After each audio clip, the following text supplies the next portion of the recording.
Good day mga kaagri. Ngayong araw po ay gusto ko lang i-share sa inyo na dahil maganda yung panahon ngayon, more than 2 weeks na namang walang ulan, puro na naman tayo sunshine, kaya itong si Tisoy na 2 months old nating backling na F4 ay inilabas na natin kasi nga super dry na. Ngayon ay nasa 1:30 PM at medyo may konting kulimlim, konting ulap-ulap. So dahil super dry na yung mga damo at saka lupa, ay pinalabas na natin itong ating hybrid na anak ni Marjok. Yan po yung kanyang nanay. Yan ay F3 at ito ay I just don't know F3 or F4 kasi medyo mataas yung breed ng kanyang tatay. Pero yun nga po, hindi na rin tayo sure. Yun naman ay within the scheme ng ating pakikipag-usap sa mga expert. Yun lang naman. Pero pag hindi, EDF2, EDF1,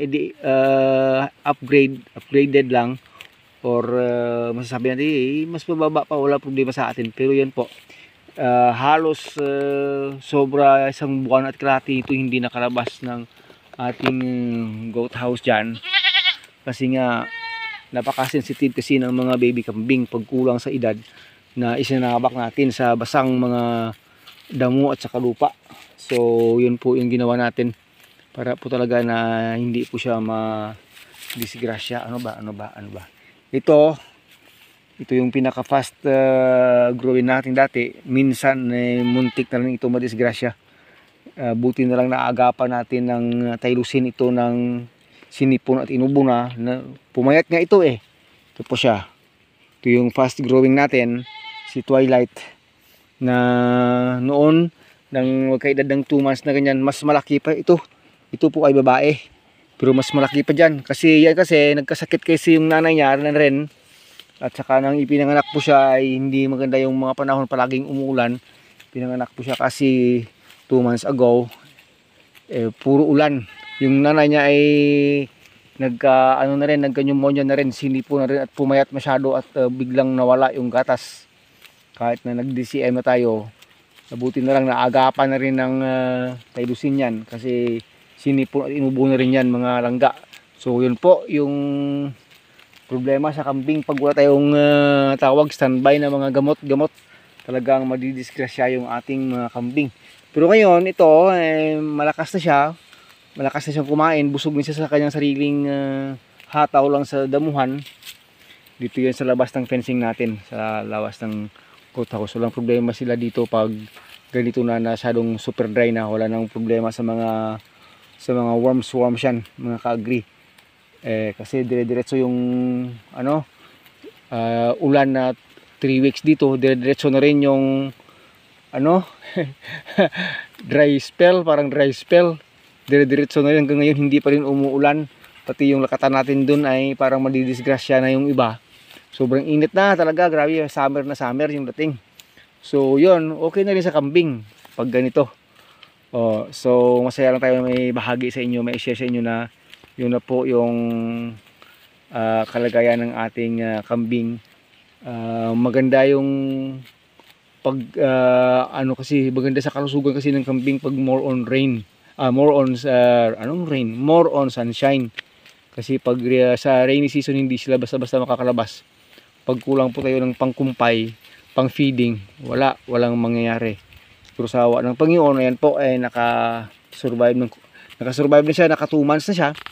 Hindi pa yan, kailangan pa yan magkaka 2 months, another 2 months para talaga masasabi natin lalakas talaga yung kanyang resistensya.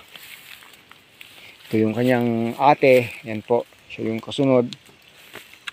Ito sana ay hindi magtatagal, maghihiyat rin yan. Yung nanay nila malaki po yan, big mama po yan. So yan, at yan yung unang anak. Ako nang unang nakapagpaanak din dito. Pero sa ngayon medyo bumalik yung kanyang gatas. So sabi ko talagang may spare ito na hindi ito madisgrasya. Dito po sa amin, dahil sa nagdaang hindi magandang panahon po mga kakambing, maraming nadisgrasyang mga kambing dito sa amin. Grabe, marami talaga, dahil maraming nagkasakit mga kambing dahil po sa hindi magandang panahon. So itong ating bak, yan, puspusan sa kakain, busog na nga yan eh.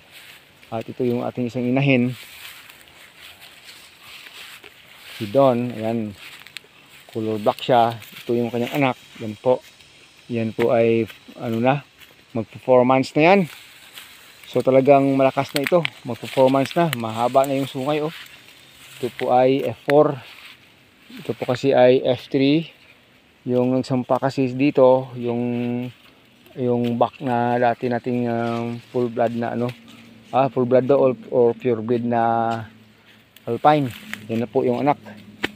Ito naman, oh, ito malapit na rin itong mga anak. Next month mga anak na ito, 1 month from now. Pero palagay ko yung isa lang kasi hindi masyadong malaki yung tiyan at hindi masyadong tumaba. Sabi ni Sir Ugly tumaba daw, parang nakulangan ako. Yan po yung kanyang other, hindi masyadong malaki. So maybe 1 month from now ay mga anak na ito, mga ka-agree. Pero palagay ko ay isa lang anak nito. Ito naman ay hindi ko alam kung ano. So sabi sa atin ng binilan po natin, F3 day yung nanay nito na red red bower. Yung tatay niya yun, nagka-mixed. Pero ito yung kulay niya, ano siya red brown brown red siya yan yung kulay malaki po ito. Estimated ko siguro ngayon iabot ito ng mga 36 to 40 kilos po ito. Malaki po itong inahin. Hindi lang siya masyadong mataba. Palagay ko may tama na ito ng worm kaya dapat mali-worm siya before mga anak or after masang mga anak. Wala tayo ditong pang-deworm na para sa mga buntis. Mahirap ang ganap ng pang-deworm na para sa buntis. Ano na lang, tawag, herbal na lang.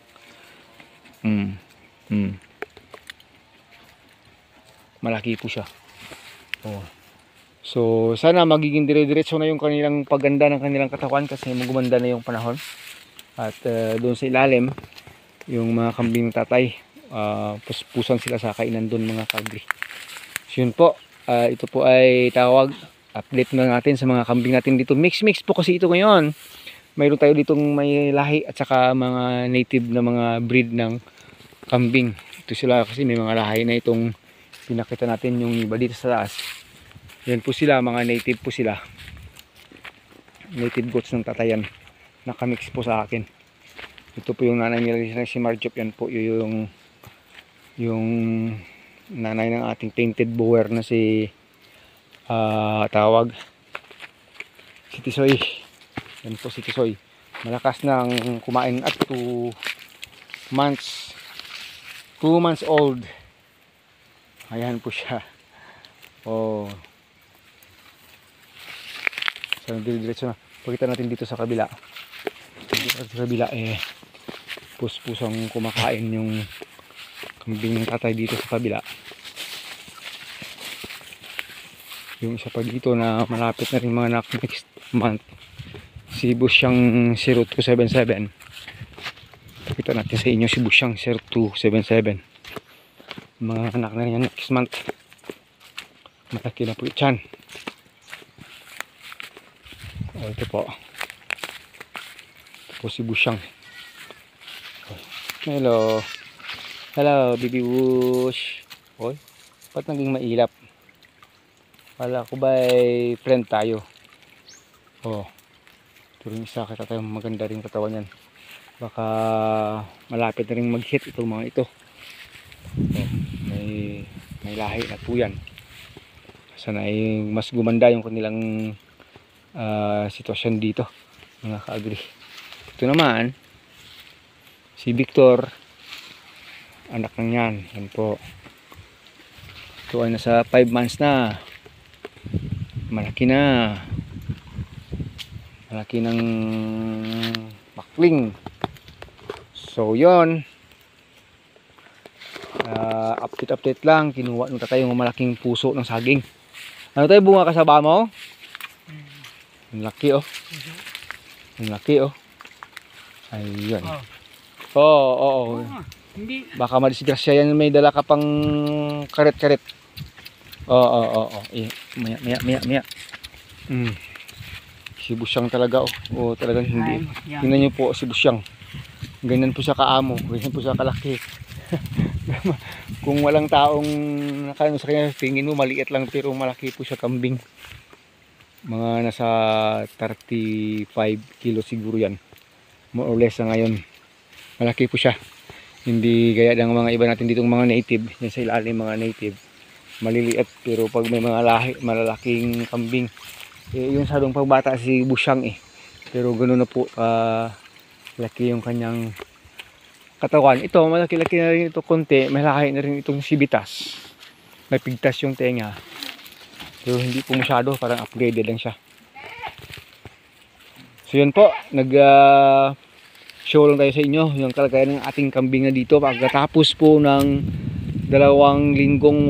more than 2 linggo na nawala na namang ulan dito sa amin.